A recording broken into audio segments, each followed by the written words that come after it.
Welcome back to the Left Lane Chronicles, where the stories are real and the roads never ends. I'm your host, Shy Will Glide. And I'm just Gab. Today we're bringing a special one. Episode 14 is all about a rider whose journey stretches from the skies to the highways. That's right. Here is an Air Force veteran, a leader, and a man who's put serious miles crossing state lines with his road glide, chasing both freedom and a purpose. And what makes his story even more powerful is how riding helped him reconnect with his Native American roots. This isn't just about the bike, it's about heritage, discipline, and spirit on two wheels. Let's Let's welcome welcome Jamie. Jamie to Left Lane Chronicles. Hey, congratulations for coming on to Left Lane Chronicles, Jamie. We're happy to have you. What's Welcome, up, y'all? welcome. Thanks for having me. I appreciate the invite, and I'm looking forward to the next hour. All right, we got everybody on. All right, so today we sit with Jamie, an Air Force veteran, a leader on and off the bike, a rider who cross state lines while staying connected to his Native American roots. So, Jamie, let's talk about you being part of, I'm going to pick on you. You being part of the cheer force. Yeah, take the jab. I'll give it back. So what was being in the Air Force like for you, and how did that affect, is that where your riding started, or? Yeah. Well, I mean, like a lot of people, I rode ATVs and little dirt bikes whenever I was younger, but as far as street bike riding, yeah, I got my first street bike, which was a '93 Ninja 500 EX. It was not pretty. Um, I got that in 2000 and took the rider course in 2000, and yeah, been riding ever since. Never gone a full year without a bike since the year 2000. Oh man. And this picture here, how did you manage to get a bike that close? Because I know they pretty strict about stuff like that. How'd you able to do that? Air Force, man, you Marine guys, y'all can't get pictures like this, but no, I told you I was gonna take that jab back, but uh, no. So this right here, back in '09, I took an assignment to Cape Canaveral Air Force Station, and I, believe it or not, used to be a meteorologist. So in the Air Force, they call it a weather forecaster, but I mean it's a meteorologist without the degree. Um, but yeah, I worked out at Cape Canaveral, worked with NASA. I was lucky enough to be out there for about 3 years while the space shuttle program was still going on, and I knew that they were marching this thing.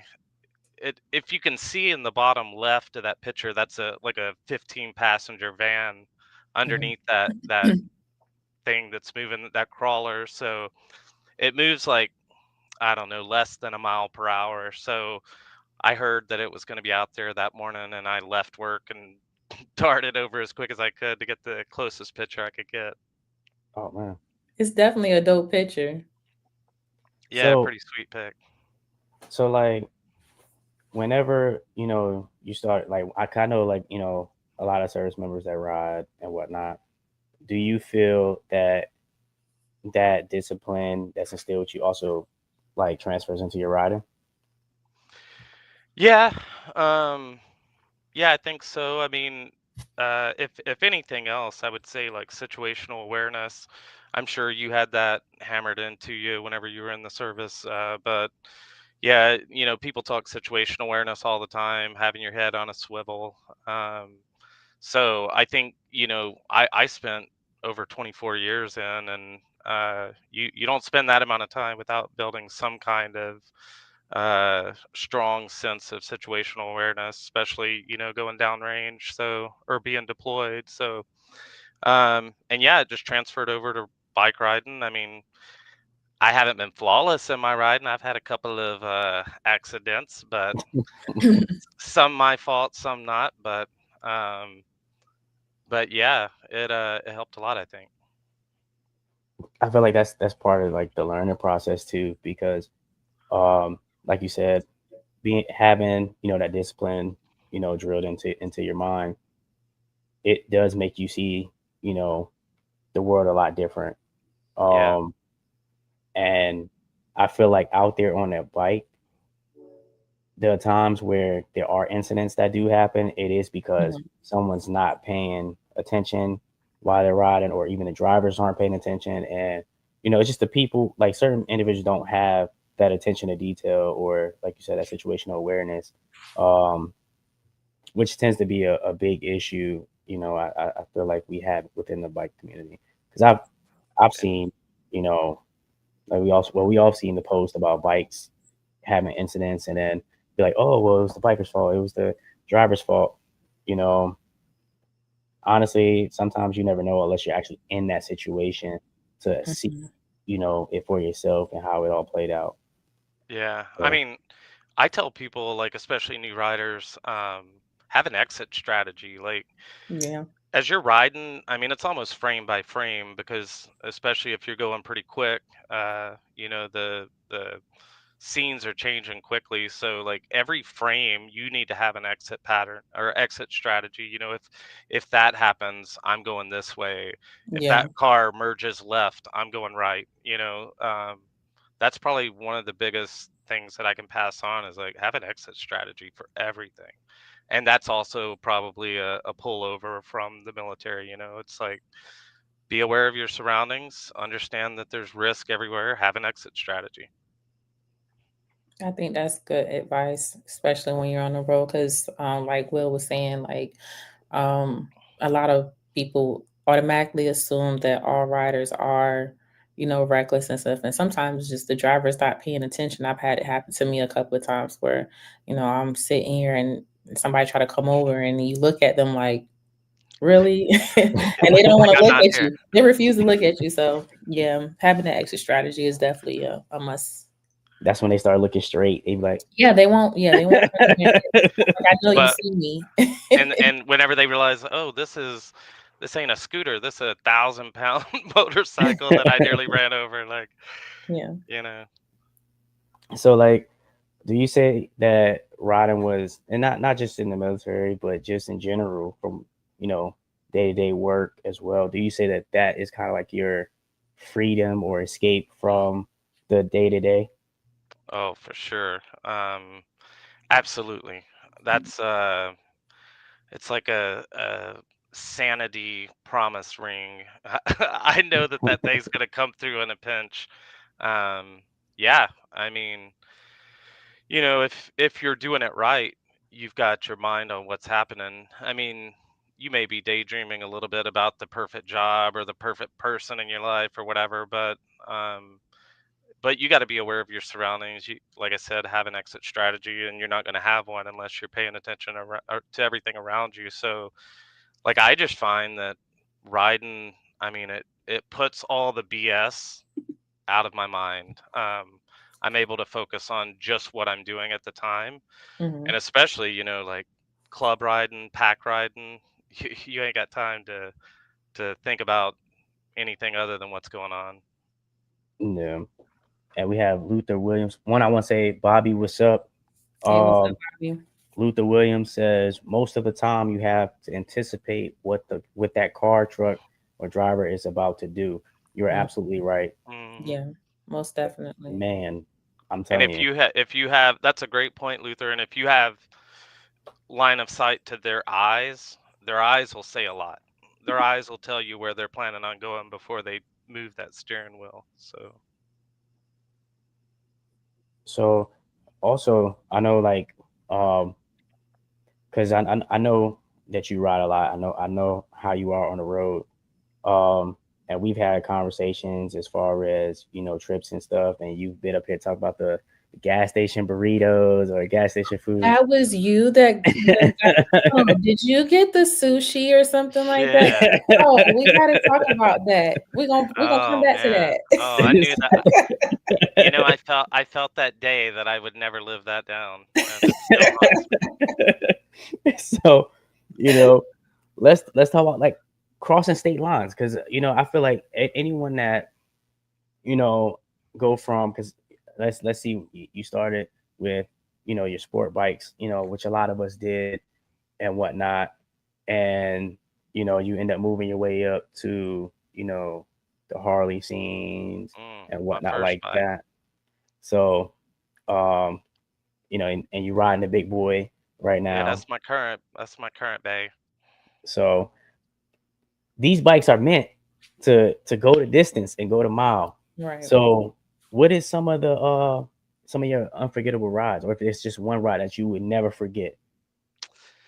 Um, so probably the most surprising, and maybe this will turn some riders in that area or people looking at new places to go, but probably one of the most surprising, like really great rides was I was stationed at Barksdale Air Force Base over in Bossier City, Louisiana, and um, I was riding a sport bike at the time. I was riding a 2005 ZX12R Ninja, and I had another friend that had a new ZX14, and another friend with I think a FX9, or I can't remember it.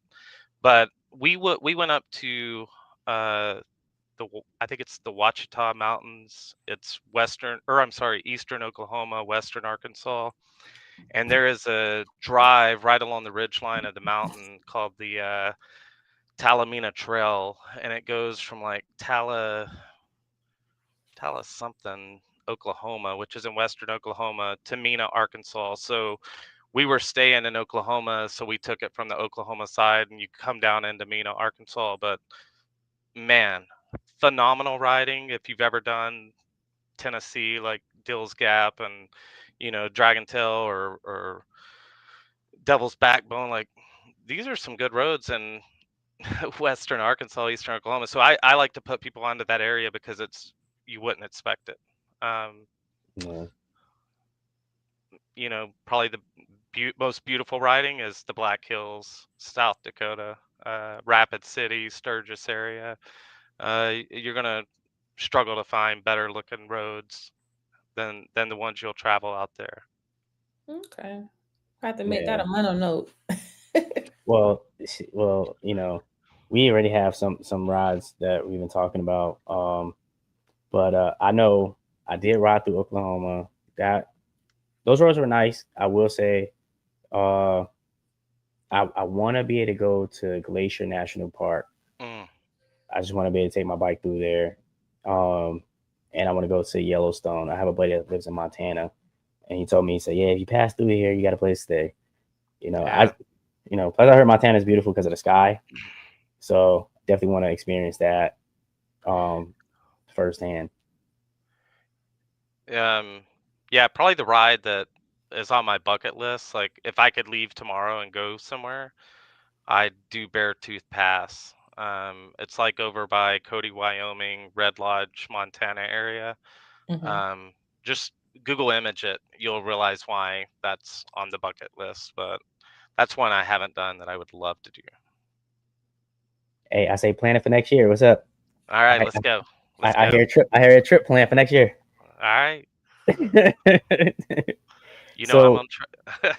hey, I'm all. Hey, me and Gabe is all about it. He's I know Just y'all let are. me know. Y'all are good for a long ride. That's crazy. Y'all put in crazy Come miles. on with us. Come on with us. It'd be fun. And Will's he, gonna take a picture of you and a video of you eating your snacks while you're on the bike. yep. Yeah, Like, yeah. he making a I big keep mistake. snacks. Like, he getting the sushi, y'all. Don't be missing Yeah. out. Yeah, I'm gonna record that. I'm definitely gonna Oh man, it's crazy. We were leaving. I was at I was prospecting into my current club, and we were in Globe, Arizona, and I was leaving Globe, and I knew that we were about to be in the freaking Arizona and California desert for hours, but something in me told me to get that gas station sushi, and I mean, it sounds crazy, but I handled it like a champ. I had no issues. Um, but yeah, Well, that's a good I would question. never recommend that to anyone else. So we have Luther Williams with a good question. He says, I see military. Have you written overseas anywhere? Sadly, no, Luther. I've been overseas to a lot of different places, but never stationed. The longest I was stationed overseas was a year in Korea. And at my rank, I was a E5, a staff sergeant at the time. We weren't allowed to have vehicles over there, so I mean, I couldn't have any kind of vehicle. But unfortunately, not. Okay. Have you? Probably the Alps is on that list if I was able to ride anywhere overseas. Yeah. Okay. I mean, I was in the same boat. In Okinawa, we couldn't have one unless you was a sergeant, and above could get cars. Now, apparently, I hear now anyone can get a car, but but That's how yeah, it works. You get out, and then all the the great like things you can do start coming out. look, Gab over here smiling. She's like, "Well, I ain't got to worry about that." Stop. I'm big dog around here. I ain't got to worry about that. Don't do No matter that. where she goes, she get a car. Don't do that. Oh yeah, she's army. Oh, I didn't know But that. Well, she up there. thank you She for up your there. service too, Gab. Oh, thank you for yours. Feel free to throw a jab too if you need to. No, no, I actually want my granddad is retired Air Force. So Oh, okay. you no jabs over here. My brother Don't worry, was Army, my dad my was granddad was Air Marine, Force. so What'd you say, Will? My grandfather, he was Air Force too. He started Army, but the story behind that, his friend was like he knocked out his drill sergeant in training, so they dropped him, and he ended up going to the Air Force. So you know, and then my other grandfather was in the Marine Corps. Both of them ended up being motor transport. For Army, 88 Mike. I don't know what it is for Air Force, but both of them end up being motor T, and that was my job too, motor T. Yeah, my other grandpa was Navy. So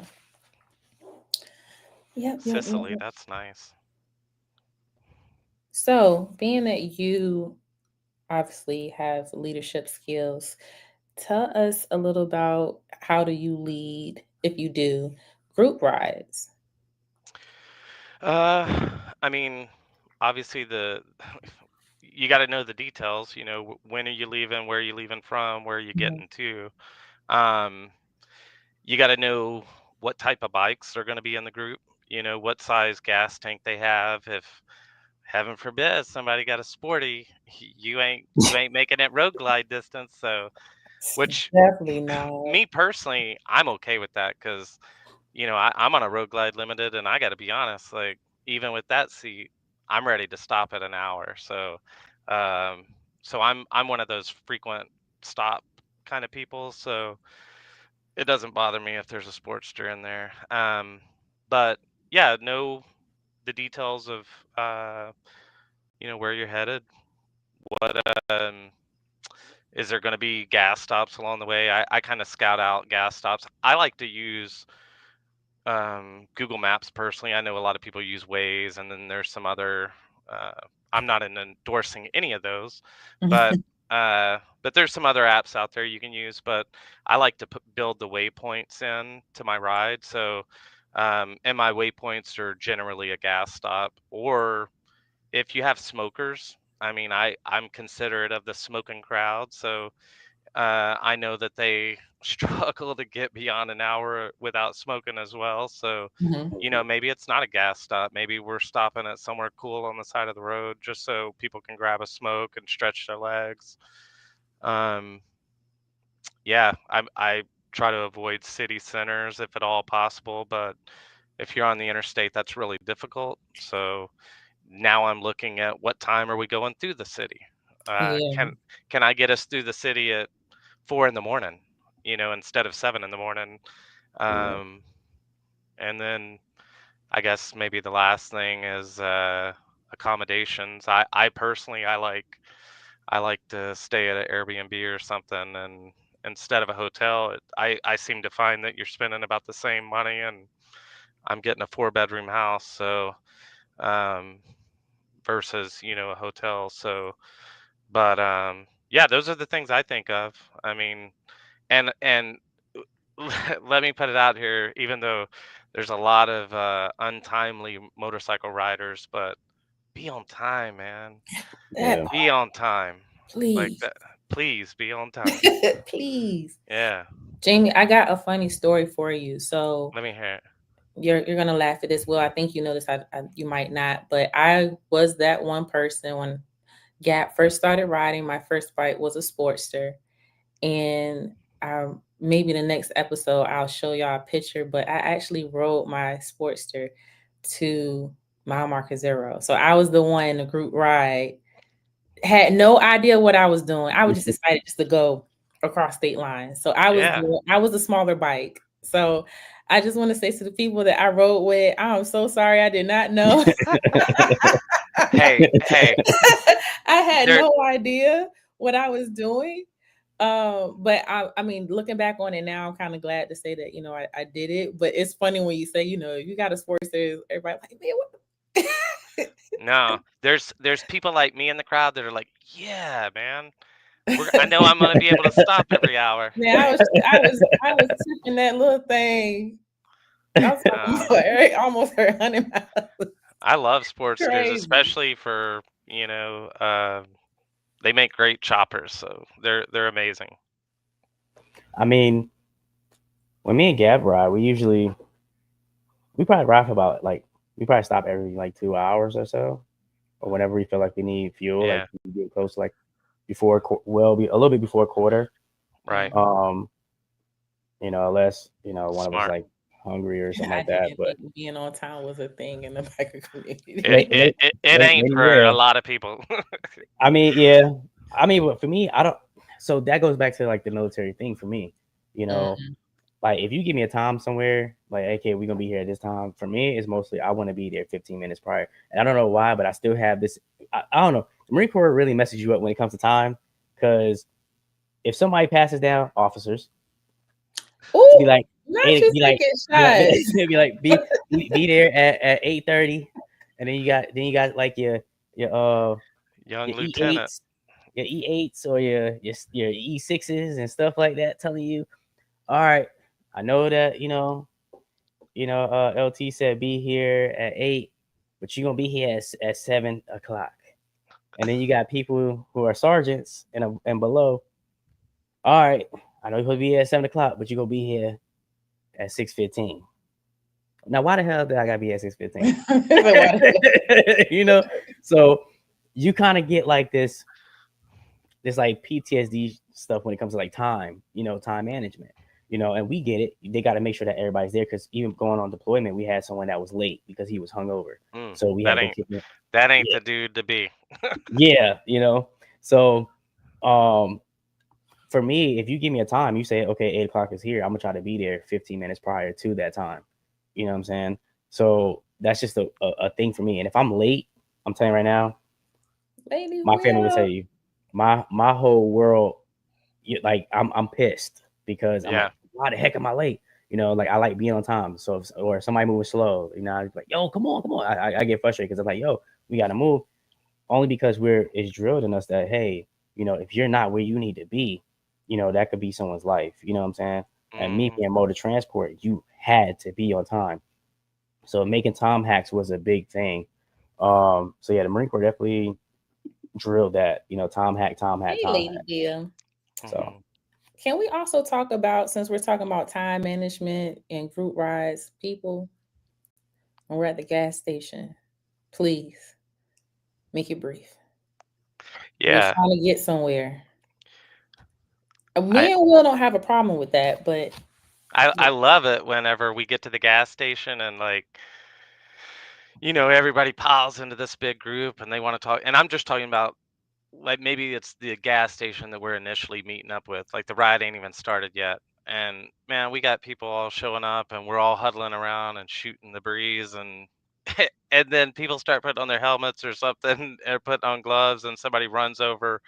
You can tell they realize it was a bad time to do it at the very end, but they're trying to get gas like as we're all trying to bounce. So and that's not a widespread problem, but if there's more than 10 riders, there's going to be someone who you know takes that cigarette break or that water cooler break, and then tries to hit the gas pumps right as we're ready to bounce. So Right. that's crazy. Get that gas when you pull into the parking lot. Facts. So Luther So, says, "Oh, my bad. Will, you can go ahead." oh, I was gonna read Luther's thing too. If you want to read, go ahead. Because I Oh. got something to say. I got something to say to that. Go ahead. I'll let you read Luther up here today, y'all. He said, "Be on time," and Marine Corps is always looking for a ride, and we the Navy Hmm. leaves on time, and you miss the ship. We can't turn around. I've never had the experience being late. Um, like pretty much. I mean, I'm be real with you. I was that NCO that I'm gonna lie. I'm getting you out. You gonna be out here when I say, you know what I'm saying, or else I'm kicking your door in. But you gotta be here on time. You know, like I said, when I was serious, I was real serious about time. But he's right. The Navy, they are our taxi. You know, they are Uber. You know, so if you miss that ship, Jab. they can't turn He about to around. get, he about to get you. Hey, look, it's all love. Look, you see, hey, look, you see, I left Lady Will alone. I left her alone. You know what I'm saying? Because I mean, y'all army, y'all pretty much do the same thing we do. You know, so when I have friends that leave the Marine Corps and they go into the army, I'm like, so you just left one thing to the next. I mean, you still got to be in the field. So You know you what got to I go. you know what I love? I love whenever I take all these like chair force jabs, and it's like coming from every service, even Space Force and Coast Guard throwing them at me, How the Space and Force throwing it at you? Right. I don't know. But what's funny is I go back into base housing and I look around. Then I go to the dining facility and I taste the food, and I remember that time that I was going through Army Post or fob whatever, and I'm like, man, that Air Force stuff is pretty good though. So Hey, I ain't gonna lie though. When I was in Japan, I went out to Kadena, the Air Force base out there, and I finished my food, and one of the ladies came up and she was like, "Oh, I'll take that for you." I was like, "What?" oh I said, "Hold yeah, up." that's pretty nice, ain't it? They say trays. I went saw their PX. They had a whole. That was the first in Japan. This is like back in like 2014. It was the first time I ever seen inside any store ever where they had the little lift for the cart, the sharpen carts. It literally goes up. You put it on this thing and you go on the escalator and the sharpen cart come up right next to you and stuff like that. First time I ever seen it was on the Air Force base. Wow, Very first time. I ain't never seen it. Yeah, it was nice. I mean, as far as the Navy goes, I've been on a Navy ship. One, it's too much to even get on the ship. Makes me not even want to go on there because you got to request permission. I mean, I don't even want to come on this ship for real, for real. But I had to go use the bathroom, and they try to tell me how to get to the bathroom, and I'm like, I'm walking, and somebody on the ship was like, "Hey, where you going?" I'm looking for the head, man. Y'all done got so many steps, and it's too tight in this ship, man. What's going on? You know, so them ships are pretty like complicated. I feel like you need a whole like tour guide to get through them. Not a tour guide. You ain't never been on a ship before? Mm-mm. It is crazy. I think it's the USS Alabama down in like on the Mississippi or Alabama coast, I guess, by Mobile. But man, it's crazy. Like corridor after corridor after bulkhead after bulkhead. I mean, Ooh. and the living quarters is what gets me. Hey, that's a This, good question. That's a good hey, question right there, Lady Will. that He can not answer this. not exactly a lie. Like so, perfect example. I said I was weather. So whenever the Army Air Corps, um, or the Army and the Air Corps, split and the Air Force became its own service and the Army retained its service status. If you ever go to a veterinarian on an Air Force base, it's going to be an Army lieutenant or captain, probably, maybe up to a colonel. But then if you go to the weather shop on an Army base, it's all airmen. It's all Air Force airmen. So I had some friends that were up at Fort Bragg working with the Army doing weather for their stuff, and no lie, they get paid like some kind of supplemental pay to be living in Army conditions. So I don't know. You can blame the DoD, I guess, but I mean, they it's said the true. same thing about the Marine Corps. Whenever we went on Air Force bases, they said that some airman told me that in Osan when we was in Korea. Yeah, He said, yeah, we get extra pay because you guys are here, so I'm not too mad. And I was like, how does that's that even crazy, make ain't it? sense? It doesn't make sense. And just because you know, young broke me appreciated it, but but it doesn't make sense. That's crazy. He said Germany, the Army and Air Oh, Force have the malls. my bad. Mm. Yeah, y'all do get a lot of cool stuff. I mean, yeah, I feel like the uniforms, they gotta upgrade a little bit. Mm. I like that the army went to the Uniforms are garbage. yeah, I like the army went back to the classic ones. Those actually Yeah, look pretty clean. I will yeah, say they're they pretty look clean. sharp. You know, Yeah. so y'all doing something there. You're doing something there. Still not as good as them dress blues, but you're doing something. You're doing something. So speaking of traveling and whatnot, how do how has long distance rides tested you, and what did it teach you? Uh, the well, I was the last long distance ride. I was in East Tennessee, Western North Carolina. I did went out and stayed in what's Bryson City, or I'm sorry, Maggie Valley, North Carolina. And the biggest lesson I learned on that one was I wore a half helmet, like a beanie helmet. Um, I ain't gonna say if it was legal or not, but I wore this beanie helmet, like, and with my face exposed Ooh. for the whole way. And I pretty much realized in Virginia, I left northern Connecticut, and I realized in Virginia that my face was starting to hurt.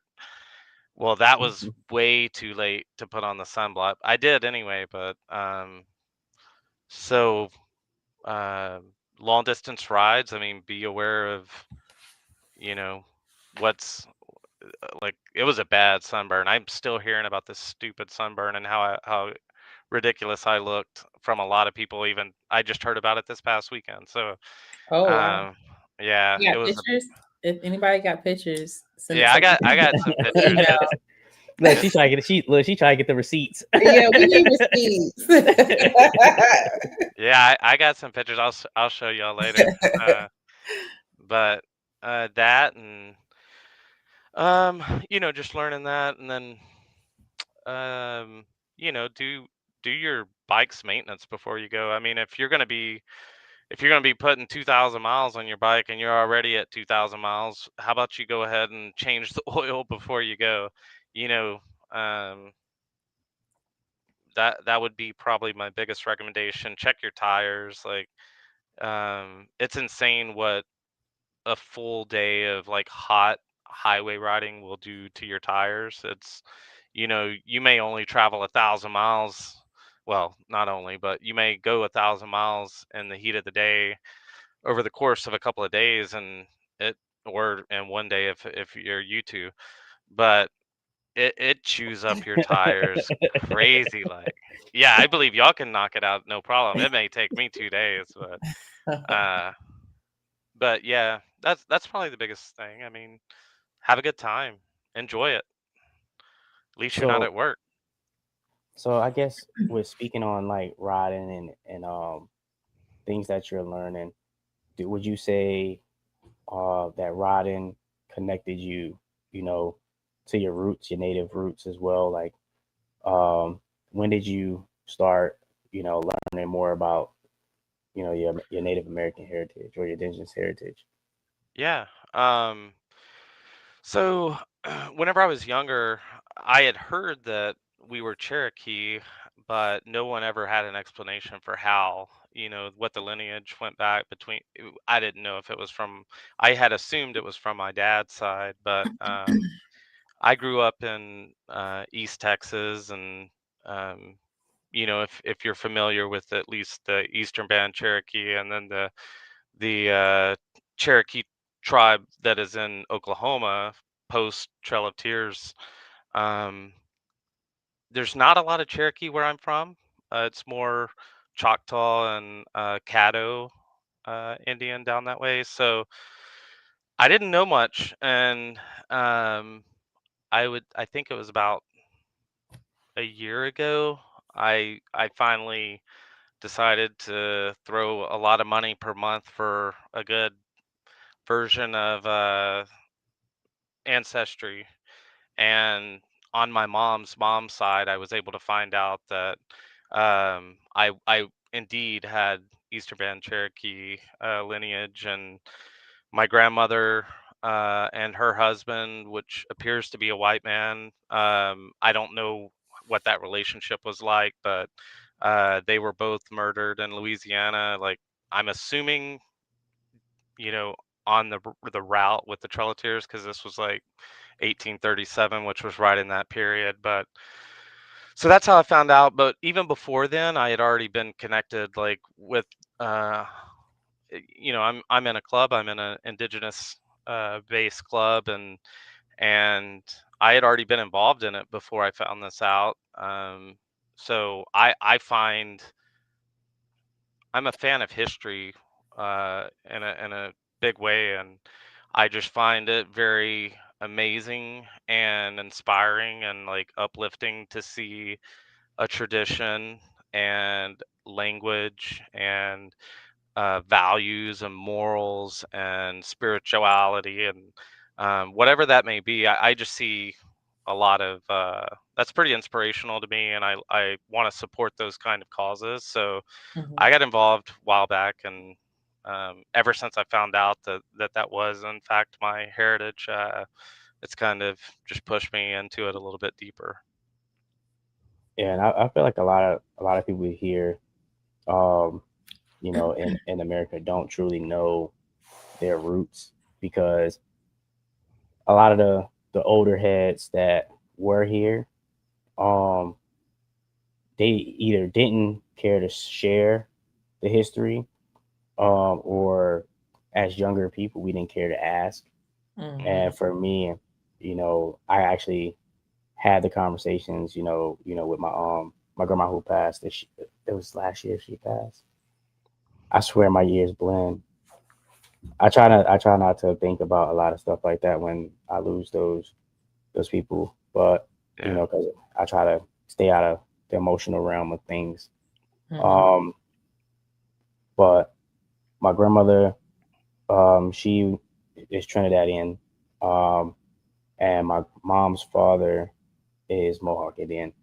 My dad's family, uh, I found out, that one of my uncles was actually one of the original Buffalo Soldiers, um, and whatnot, and they have lineage to the native. I forgot which tribe, but obviously back then, they was doing a lot of, what they were doing back then. Um, Try to keep it PG, Mhm. but I also found out, that we also have European roots through, um, slave trade from my grandfather's mother's side. So I feel like learning, your family's lineage and the history of how everything happened, in your life. I feel like that's important information to pass down, because without knowing your history, you don't truly know who you are. Right. So I feel like that is one thing that we should always continue to pass down and let our kids know. So that, and even while we're around, let our grandkids know. And if we're able to be around for our great grandkids, let them know as well. So Yeah. it's good that you managed to find that out because a lot of people don't take the time to learn that. Yeah. No, Right. that's right. And one thing that's big is living in a way that, in a positive way, that positive way that is going to reach out and touch like 7 generations in the future. And um, yeah, I think just carrying on the ways, that's a big one too, is like make sure the young ones know what's up and what that heritage is all about. And, you know, a lot of history is ugly, especially if you're in part of a marginalized community. So, Mhm. you know, there's some ugly history with this nation, but that's part of the history. Don't leave it out. Yeah. So I'm glad that you brought that up. So what does honoring your heritage look like every day? Like, It's a challenge. I mean, you know, like I said, I want to live in a positive way, but you know, 24 years in the military, I'm 100% disabled, and a lot of that is mental health challenges. So, um, it is a challenge sometimes to keep my anger and my attitude in check, but thankfully, knock on wood, I'm doing pretty good with that. Um, so that's part of it. I mean, just fighting the any kind of impulses or urges that you don't want to define you. yeah, That's part of it. And then I like the powwow circuit is a big part of it. You know, I don't do that every day, but man, from midsummer to late summer, the powwow season is phenomenal in the Northeast US. I don't even remember hearing about powwows when I was growing up in Texas, and I didn't really hear about it in the military until I was stationed in North Dakota. But up here in the Northeast, the Algonquin area, like you've got so many tribes from the Wampanoag who met, you know, the Europeans that came over here, to Nipmuc, Narragansett, Pequot, like they're Mohegan, like there's so many tribes condensed into this northeastern region that I'm learning a lot. And guess what? You know, it's not necessarily my tribal lineage, but the heritage kind of crosses over, even though like it's separated by geography. Like a lot of the same traditions and ways carry over. So mhm. I'm enjoying just mixing it up with my brothers and sisters up here. Okay. Yeah. That's always good. I would say for me, it's more so the same, like learning, everyone's history and their their pastimes. I will say the one uh powwow that hit me the most was the Mohawk one. Because I do have a tattoo from my grandfather, a wolf howling at the moon, and it has a figure standing up there on a mountain. And that one hit me the most only because my grandfather passed when I was, still very young. Um, I could still remember how his voice was, his raspy voice. Cool guy, but he ain't play no games. He always kept you in line. Um, Yeah, but granddad got to do that every once in a while. yeah, so to me, that was a special one for me attending. Um, so I will say, like, meeting, Jamie and whatnot, like that was pretty cool. To bring me into, you know, being able to learn these different tribes and stuff like that. So that's pretty dope. Yeah. So if you haven't been to a powwow, you know, I would say come and still, experience one. Um, see what it's about. It's pretty amazing. Like That's it awesome, makes man. Like, makes you feel, something in here. Like it's a feeling that can't be explained unless you experience it yourself. yep. I've never been to one, so I definitely would be We're interested in gonna get you to trying one, Gab. out. Okay. Hey, come We'll up, come get you up, to one. come up. I'll give you one that's coming up. You want to come up in October with me? Okay. So also since we're talking about uh like how riding connects things and our bikes and whatnot, you said you have a Road Glide Limited. Hmm. So what made you choose the Road Glide? I mean, I didn't even think of another bike, so I could tell you that's what made me choose it number one. He said road glide Uh, and no glide. Oh, sorry. it's also called the Only Glide.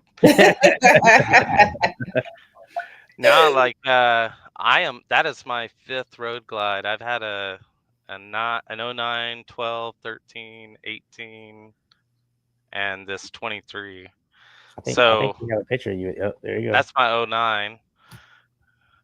Couple of LBs ago, but but yeah, this is at a ride in upstate New York, up by Syracuse last year. But Okay. but yeah, I just love the road glide. Like I've had I had an electric glide years ago, and so if you're familiar with or not familiar with the Harley touring bikes, so the road glide has a fixed fairing. So as you can see, like in this picture, my bars are cocked over to the left, and your steering system moves independently of your fixed fairing.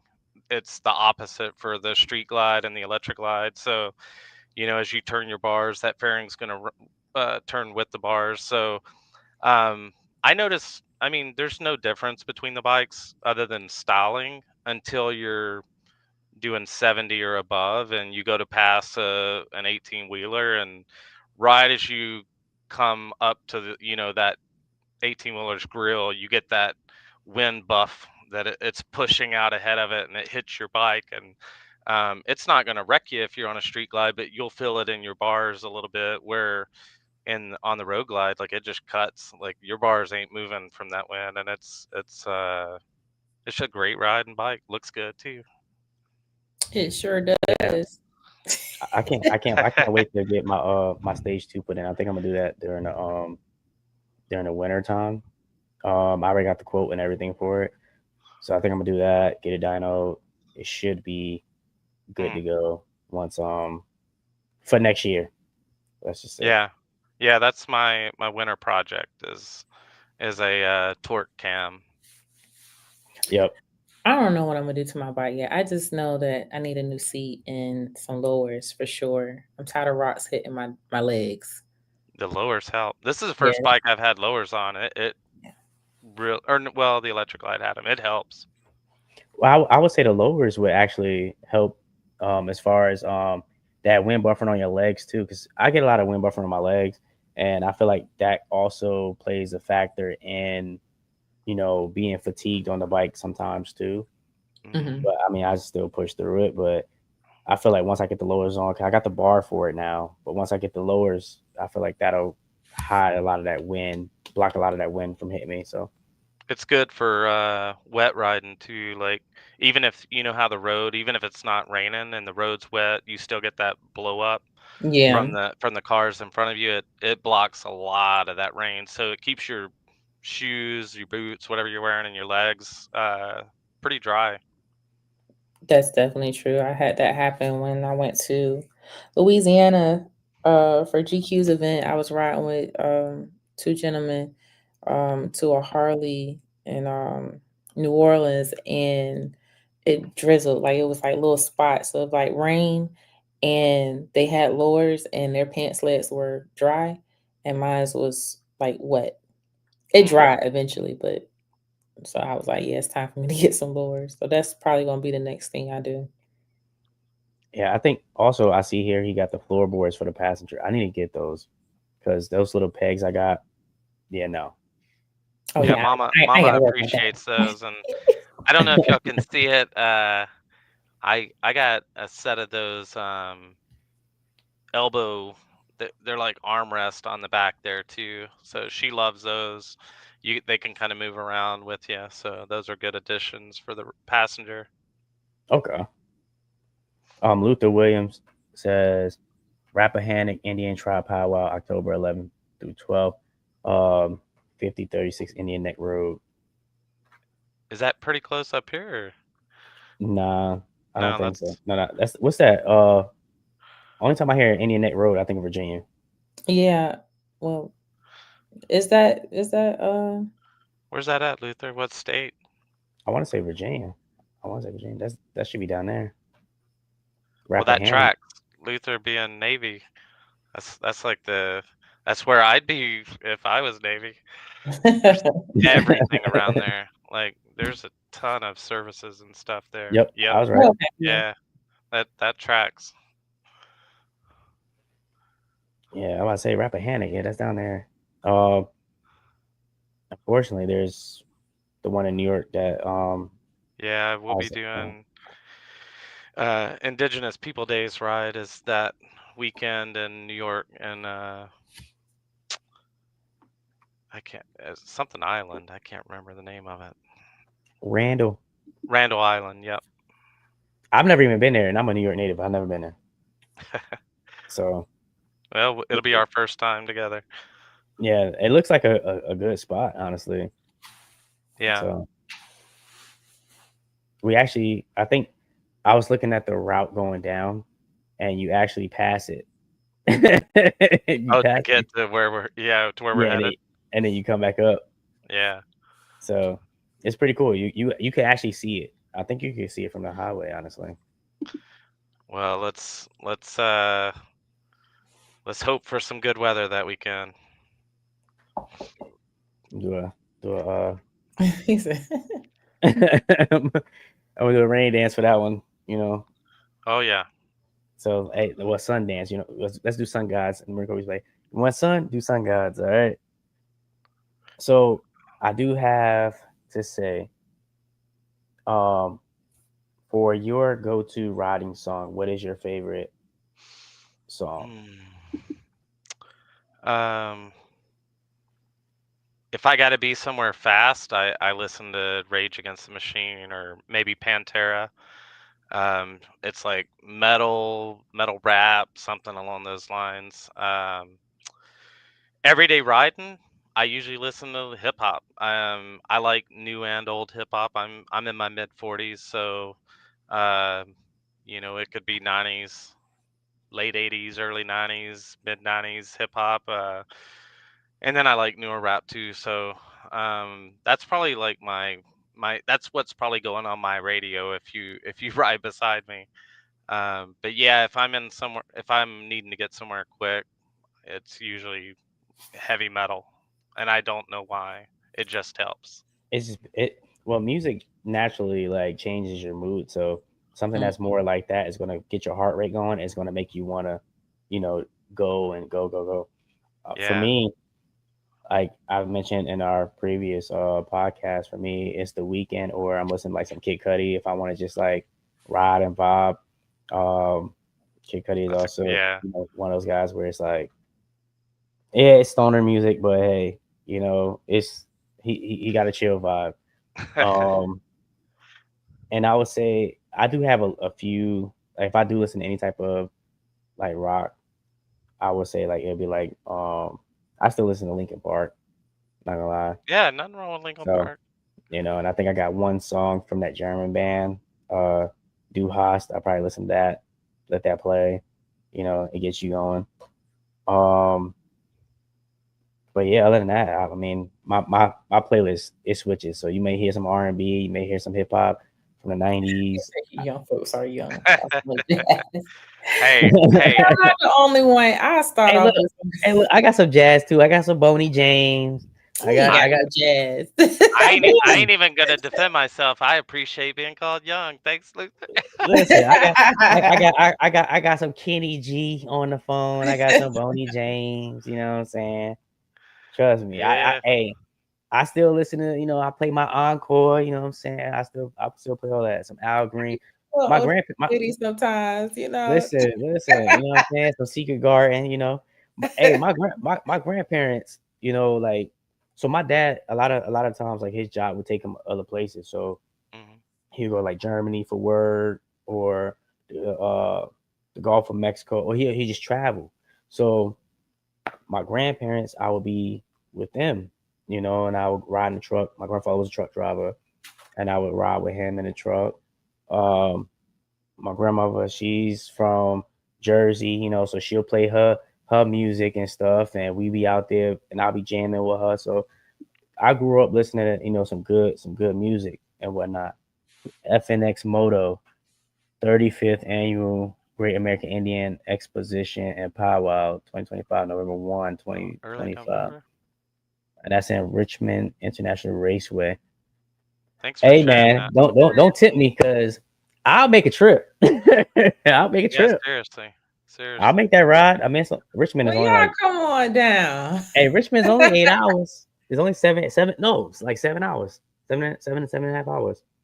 If you don't stop a lot.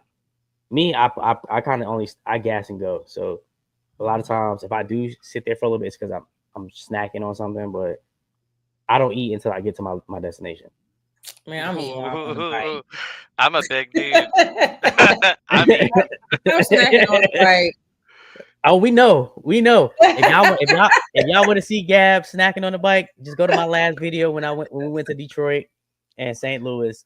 On the way to St. Louis, you'll see her over there scrummaging for the crackers. You know what I'm Oh Listen, man, no meal will be missed. saying? nah.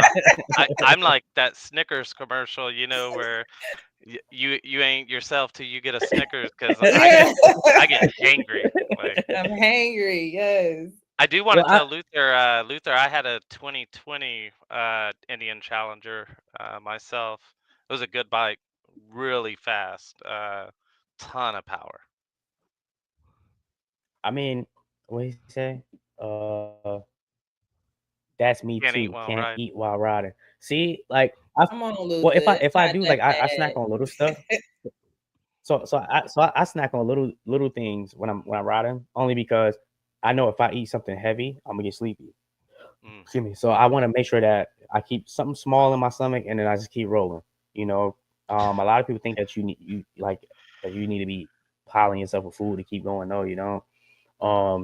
I'll drink water on my stops. I'll drink my water, or and as Gab seen, like I'll start my day off with like a Celsius or something to start the ride off, and then for the rest of the ride, I'm drinking water Start and a I'm eating my snacks. I'm gonna And put one of those cups on my bike. It's yeah, the true. I gotta get a cup holder too. Mhm. I got a So cup holder. I mean, how much you want for it? I need one. I need one. Is it all black Seven, though? 'Cause I don't 70 want no bucks, silver. cause that's how much the one I want to upgrade to is. You're not supposed to tell him that, Jimmy. Yeah, bad is, self. it all is like which one is it? Zero? Is it the zero ones? I heard those are pretty good. uh, I can't remember the name. I think it's a ram mount one. Pretty sure it is. They gotta hold a big cup though. Yeah. Yeah, it'll probably tip over. Ah, see, Luther. Now you said watermelon first, and only reason why we get it because Gab started busting down some watermelon before we came on live. So Why you gotta start my business though? That's what we do. Is yo, that what we do? hey, black folks, y'all love y'all some watermelon now. Yo, And when I get off, I'm gonna finish it. So hey.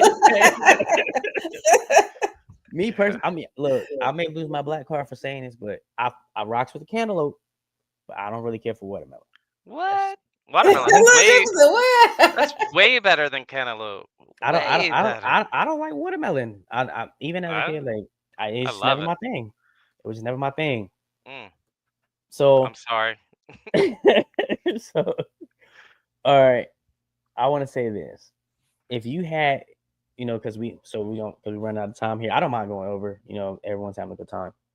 But some takeaways that I want to know if you know for younger riders or veterans thinking of hitting the road, um, what advice do you have? Um, for new riders, uh, don't start too big and don't start too small. And what I mean by that is, like sport bike riders, um, some people question what they can handle, so they get like either they want the Gixxer, they want the Gixxer 750, the 1000, but they don't even feel like they can handle the Gixxer 600, so they get the low entry class 650 that doesn't turn anywhere near the same RPMs or make the same power. And then 6 months into it, they have buyer's remorse and they want to get a bigger bike, they want a faster bike, and now they can't get nothing for the bike they got. So, and then I see it on the cruiser community too. I nothing against the folks that have 883s, but if you have any kind of size to you, and I would say like 175 or bigger, that 883 is going to be pushing it when you're on the interstate, trying to keep up with the rest of the crowd. So I see that all the time. People get an 883 and they wish that they would have gotten something bigger Seriously. shortly after. So, but then don't do the opposite. Like, um, if you're looking for a sport bike, you don't need a Busa right out the gate. I would say try a 600 or a 750, and if you're looking for a cruiser, get like a soft tail, or you know, Indian makes some great machines as well. So I never tell people not to look that way either. So um, yeah, that's probably my biggest advice. Is it's going to save you a lot of money in the long run, Yeah. and it's going to give you more happiness quicker if you get the right bike. So I would say talk to other riders that have been riding, that have a lot of miles and a lot of different bikes, and get the one that the experience you're looking for. Someone has the answer for what that should be. I Yeah. agree. I totally agree. I mean, my Road Glide is actually my first Harley. I came from a ZX6R. Um, so I mean, Mm. but riding that, up and down California, you tend to just get used to it. And I've rode my friends, they all had like, some of them had what is it, the Yamaha R1s and whatnot. So I got to get on those. And a buddy of mine also had my buddy Drew. He also had a bigger bike too, 1,000 cc bike. And I remember he told me, he said, "Hey man, hop on there and take it for a spin." Mind you, I just got my license. I was like, "Yeah, nah, bro." You know what I'm saying? So at that point, I think I had my ZX6R for probably like, I'll say maybe like 4 or 5 months, and it wasn't until I rode with him that I actually started learning, how to ride my bike the right way. Yeah. Whereas some people teach me the wrong way. Um, but I will say, it was great. It was fantastic having you on. Mhm. One of the big things that I can take away from this interview is that, the road is a teacher, but the spirit you ride with defines the journey. And your spirit has definitely shown throughout your growth over time, from your conversations, and it shows within your leadership as well. Um, I don't know if Gab, do you have anything that you would like to share prior to us getting out? No, I really enjoyed this interview and learning more about you and your adventures and stuff. I think it's really dope. I'm glad that we got to hear about the sushi story and everything, and hopefully we get to ride together soon. So Oh yeah. I have no doubt we will. Y'all ride so much. I know that you'll be riding, and I'll make it a point to get out there on a ride with y'all too. I'm sorry I made that face, but I was like, oh, ball head, nasty. ball head nasty. What's up, man? Good evening. What's going on? That threw me off for a second. Dang, man, you can't. Hey, look, you can't be popping in the chat with a name like that. Come on, dog. Ball head and you're nasty. Okay. Yeah, come on, man. Come on, bro. But Nah, what's up, good man? evening, man. It's all right, bro. Hey, look, if you missed the entire segment, it's okay because you can still watch it on Left Lane Chronicles channel on YouTube, or you can go to Just Gab 757 and watch it, as well as Shot Will Glide and watch it. Mhm. Um, so don't worry about it. Appreciate you for even showing up. Better late than never is what I always say sometimes. Hey, you showed up to support. I appreciate that. I know Gab appreciates that. And I Yeah. know Jamie appreciates that as well. Um, yes, practice, your friction zone and everything like that. I most definitely appreciate you all. Hey, man, thank you. Thank you. I would say who we have next up, Gab, coming up next Tuesday. Is it next Tuesday? Hold on 1 second. Today is the 23rd. We have, oh God. I think it's just us, isn't it? Yeah, it's just us. Okay, so next Tuesday you go. I just want to pass some knowledge before we get out of here. Next Tuesday we have just Left Lane. We'll be talking about some things. So if you have any topics that you would like us to hit on for next week, feel free to drop that in the comment section, and we'll get to you. Or you can email us at leftlanec3531 at gmail.com. And that's leftlanec 3531 at gmail.com. We will definitely respond to that and whatnot. Or you could contact us on Instagram at Left Lane Chronicles On or Facebook. Facebook, Mm-hmm. Left Lane Chronicles. You can find us there as well. So if you have comments or you have topics that you want us to hit on, feel free to reach out to us and we will gladly hit on those topics for you all. Also, following next Tuesday, just letting y'all know, the guest, the guest list is getting crazy. As we told y'all, tonight was going to be a movie, and it was. And then the next two guests that we have, y'all don't want to miss it.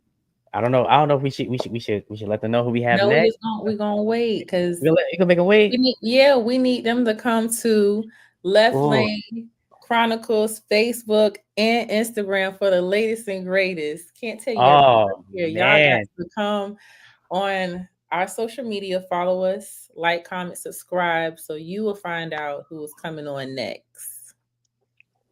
That's the way to market it. You like how I did that? See, I need a try to help raise. y'all out. Yeah, I try to help them out. I try. Look. I try to help them out. I try to be nice, but you know what? Well, and I'll throw out there. So. I'll throw out there for everybody too. Like I do appreciate y'all having me on. I really do. And but I'm a viewer. I've seen, I think, most of y'all's episodes. So I appreciate y'all. Like, this gets back to that whole teaching the next generation, and then just you chopping it up with like-minded people. So I appreciate what y'all do. And yeah, if this is your first episode, they're doing it up. So pay attention to the next episode.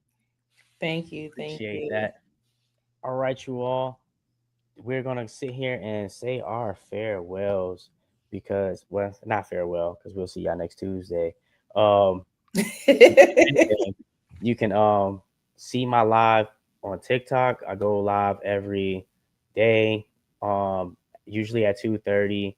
For Shywood Gliders and TikTok, but tomorrow most likely I'll be on at 4, only because the fact is I have to pick up my kids due to rainy days. So next few days this week it might be 4, so they don't gotta walk in the rain, So yeah, follow me on TikTok.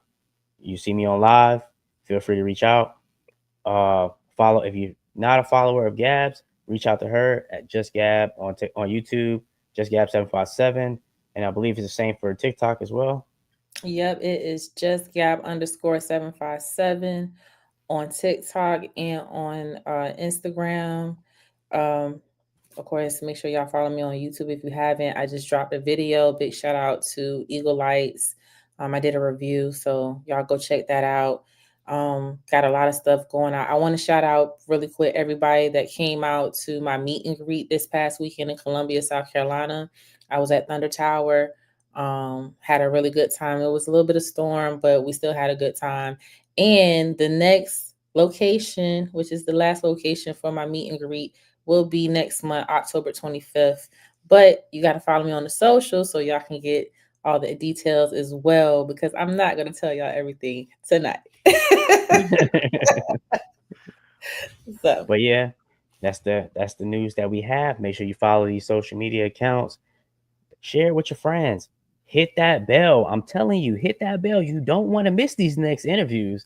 You don't. I promise you. I promise you, really you don't. Promise you. Be the one. Be the one that's late to the party. Right. Be the one that's late to the ride and pulling up in the left lane. Y'all be on time. All right, you all. Y'all have a good night, and remember, keep them twos down.